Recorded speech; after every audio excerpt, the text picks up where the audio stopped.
Saber de dónde venimos nos permite saber hacia dónde vamos.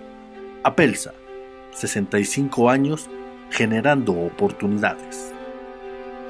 Mario Lozano González nació el 28 de junio de 1918. Se casó con María Armengol Torrella, catalana por nacimiento, mexicana por naturalización, con quien tuvo solamente 12 hijos: Mario, Eduardo, Jorge, Ricardo, Jaime, Javier, Marta Leticia, David, Roberto, Alberto, Montserrat y Nuri. Se recibió de ingeniero agrónomo a los 18 años y quiso dedicarse a la engorda de puercos, de cerdos.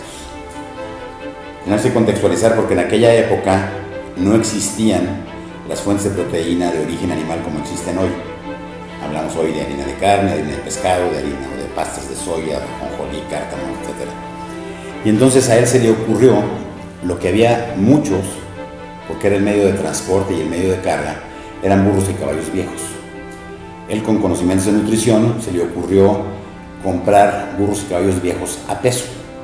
Y hacía muy buen negocio porque sacrificaba el burro o el caballo, le daba la carne fresca como fuente de proteína a sus puercos, salaba el cuero, que después vendía en León a 2 pesos cada uno. Esto sucedía dentro de una empresa predecesora de Apelsa, llamada Lozano Hermanos. Él se sale de Lozano Hermanos, se va a Hermosillo, Sonora, y regresa en 1953, ya con 7 hijos, a fundar lo que era Abastecedores Pecuarios Lozano S.A., Apelsa. El 17 de septiembre, si mal no recuerdo, de 1953. Deberemos contextualizar. Recordemos que hace 65 años de lo que estamos hablando, los burros y los caballos eran el medio de carga y el medio de transporte. Un burro y un caballo viejo no solo no sirve para nada, sino que estorba, se está comiendo lo que se podría comer un becerro o un caballo útil. Entonces, al poner mi padre un precio de 1 peso por animal, se empezó a llenar no solo de hijos, sino también de burros y caballos viejos. Entonces, pensó en la forma de conservar la carne, ya no solo poderse dar fresca, sino al sobrarle empezó a deshidratar la carne, haciéndola lo que conocemos ahora como cecina, o sea, tiritas de carne, la colgaban al sol y la secaban. Y posteriormente construyeron su primer molino, un molinito de 5 caballos con el que molían la carne, y entonces ya se le daban al puerco la harina de carne, por un lado, y con el deshuese hacían lo que se llama harina de carne y hueso. El tiempo pasaba y el burro y el caballo dejó de ser el medio de transporte y el medio de carga, y entonces ya la gente se transportaba en bicicleta, en motocicleta, en camioneta, y la materia prima de Apelsa empezó a escasear. Don Mario, un hombre muy visionario, empezó a investigar qué otras fuentes de proteína de origen animal utilizar. Y fue así como Apelsa se convirtió en decano a nivel mundial en el aprovechamiento de sus productos de origen animal, tales como huesos, pezuñas, cuernos, descarnes, recortes y raspaduras de pieles, sangre, pluma, pelo, etc. Todo esto para generar proteínas.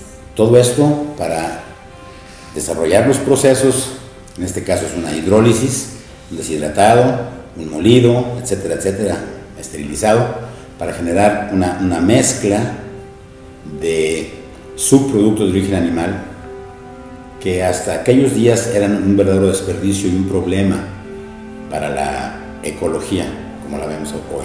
Apelsa fue la primera empresa en el mundo en aprovechar esos subproductos de origen animal. Don Mario, en mi opinión, fue un hombre impresionantemente visionario que hizo cualquier cantidad de cosas, siempre pensando en el beneficio de los demás, Por ejemplo, antes de que naciera el Infonavit, él pensó en darle a sus trabajadores casa. Hizo todo un esquema en el cual el trabajador pagaba $1 a la semana. Creó la colonia Pelsa, y todos los trabajadores de Pelsa eran dueños de su propia casa. Cuando yo llegué todavía como director general en 1981, todavía había trabajadores que pagaban $1 a la semana por su casa. Le interesaba mucho la educación, por ejemplo. Generó un sistema de becas para sus trabajadores y los hijos de sus trabajadores. Don Mario tuvo la visión de saber que la mejor manera de terminar con las grandes desigualdades que existen en México es precisamente la educación. En aquellos años, por ejemplo, sabiendo mucho de nutrición, él quería que sus trabajadores y sus hijos estuvieran bien nutridos. Entonces, me acuerdo, había unas listas así gigantes donde las esposas de los trabajadores marcaban lo que querían de despensa. La empresa pagaba una parte y el trabajador pagaba otra parte. Se les daba a cada trabajador medio litro de leche por él y por cada uno de sus dependientes. Se les daba un par de huevos por trabajador o por cada uno de sus dependientes. Una vez a la semana se repartía el huevo, la leche, la carne, el pollo, las verduras y su lista de despensa. Pasó el tiempo y hubo gente que decía, bueno, es que nos controlan hasta la alimentación. Y todo ese tipo de cosas se fueron cambiando por dinero, lo cual en mi concepto era muy socialista y muy paternalista, don Mario. Quería que todos sus trabajadores fueran socios de la empresa. De hecho, llegó a tener algo así como 18 socios. El problema es que todo el mundo en la primera crisis que tuviera decía, don Mario, le vendo mis acciones, y se fue quedando otra vez con las acciones de Pelsa. Hizo mucho por San Luis, fue quien promovió que llegara aquí al TEC de Monterrey a San Luis, fue quien promovió, entre otras cosas, bueno, el terreno donde está hoy el Centro Médico del Potosí, hoy llamado Centro Médico, porque se llamaba Clínica del Potosí. Él creía que San Luis debía ser una ciudad de servicios, entonces que hubiera grandes centros educativos, centros de salud, muchísimas otras cosas. Crearon con el padre Peñalosa el Hogar del Niño, en fin. Y si se piensa, siempre estaba buscando cómo servir a los demás.